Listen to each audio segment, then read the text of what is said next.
अवनेश जी, किसी ने कहा है कि हाथ के कंगन पढ़े लिखे को फारसी क्या और हाथ के कंगन को आरसी क्या।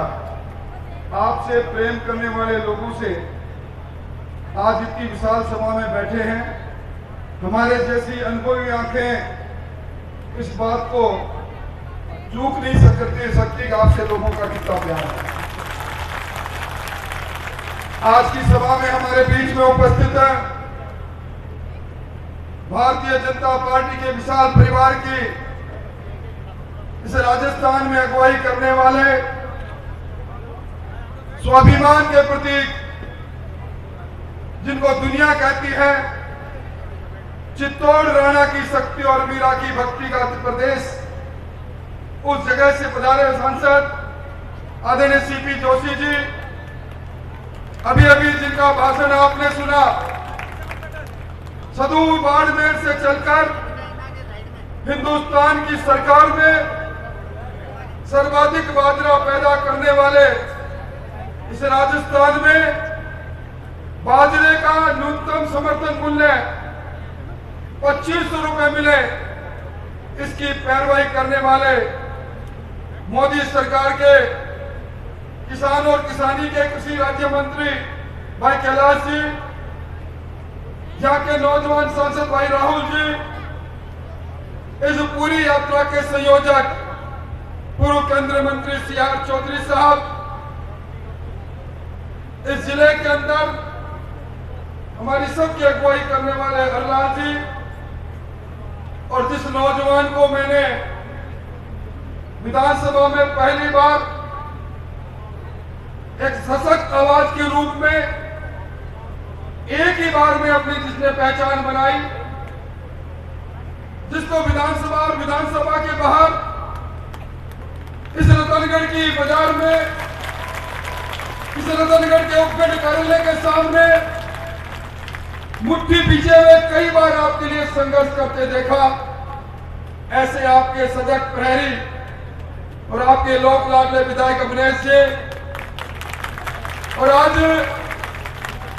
इस रतनधरा में मेरे सामने विराजित शक्ति स्वरूपा माताएं बहनें, मोतियों से महंगे किसान भाइयों, रतनगढ़ के सम्राट नागरिक वृंद, मैं चंद ही मिनटों में मेरी बात को समाप्त करूंगा,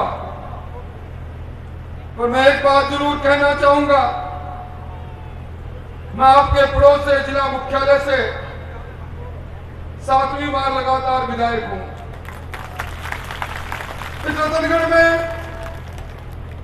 कोई विधानसभा का चुनाव नहीं रहा होगा, लोकसभा का चुनाव नहीं रहा होगा, नगर पालिका हो, पंचायत समिति हो, जब मुझे आपके बीच में आने का मौका नहीं मिला होगा।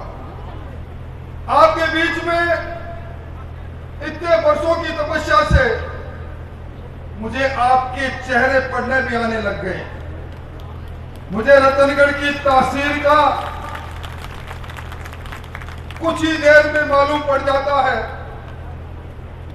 तो सीपी जोशी साहब, रतनगढ़ के इन लोगों के चेहरे को देखकर मैं कह सकता हूं, ये परिवर्तन का संकल्प लेकर जो अश्वमेघ के 4 घोड़े 4 दिशाओं में चल रहे हैं, रतनगढ़ की इस सभा में मेरे सामने बैठे 36 कौम लोगों का बिरादरी के लोगों को देखकर कह सकता हूं, आपके अश्वमेघ यज्ञ में विजय श्री के लिए रतनगढ़ विधानसभा का नाम लिख लेना, कमल का फूल यहाँ खिलेगा। ये कमल का फूल इसलिए खिलेगा कि ये जमीन भाई जी हनुमान प्रसाद जी की जमीन है, ये धरा उनकी है। आज उनकी मूर्ति के सामने कोई रतनगढ़ का वासी ऐसा नहीं होगा जो सिर झुका के नहीं निकलता होगा। इस सनातन के लिए आजादी और आजादी के बाद गीता प्रेस का योगदान है, और गीता प्रेस का जब नाम आता है, रतनगढ़ के लोगों का सीना फूल जाता है। हमारी धरा में हमारे भाई जी की गीता प्रेस, और जिस सनातन की बात उन्होंने कही, आज ये कहीं के ईट कहीं का रोड़ा भानुमति ने अच्छा जोड़ा, ये जो आपका घमंडी गठबंधन इंडिया का हुआ है, इसके नेता जब कहते हैं हम सनातन को समाप्त कर देंगे, जो हमारे मरण से, जन्म से मरण से, अर्पण से तर्पण तक जिसका साथ है, जो धरती और सृष्टि के साथ पैदा हुआ, उस पर प्रहार की बात सुनते हैं तो इनकी मुट्ठी तन जाती है। ये सीपी साहब इसलिए भी, यही वो जिला है जिस जिले में सालासर हनुमान जी का धाम है, और यही वो जिला है यहां बैठे कोई लोग ऐसा नहीं रहा होगा जो सालासर की यात्रा पर नहीं गया होगा और उस दरवाजे से नहीं निकला होगा जिसमें राम दरबार था। राम दरबार को ढाने वाली सरकार को ढाने का संकल्प इसीलिए ले रहे हैं, और इसलिए भी ले रहे हैं कि हनुमान जी की यात्रा, पद यात्रा यहां निकलती है, भजन के साथ निकलती है, और उस पर डीजे नहीं बजेगा, भजन नहीं गाओगे, धारा 144 लगाओगे। भाई हनुमान जी से पंगा लिया था रावण ने, तो हुआ क्या था आखिर में? मंदोदरी ने कई बार समझाया कि भगवान राम के चरणों में चले जाओ, और जब अशोक वाटिका में हनुमान जी आ गए तो फिर मंदोदरी ने कहा कि ये हनुमान जी को बानर मत समझ लेना, इनके साथ पंगा मत लो, इनको बाइज्जत जाने दो, सीता माता की खबर लेने आए हैं। और रावण नहीं माना, उनको पकड़कर उनकी पूंछ में जब आग लगाई तो दूध कर ये लंका जली, तो कांग्रेस की इस लंका को जलना तय है। आज ये महिलाएं अकलियत की बहनें आई है, ये काला बुर्का पहनकर बहनें इसलिए आई हैं सीपी साहब, मेरे इस जिले के अंदर एक दो नहीं, हजारों बहनों का जिंदगी उजड़ गई। तलाक तलाक तलाक 3 बार बोला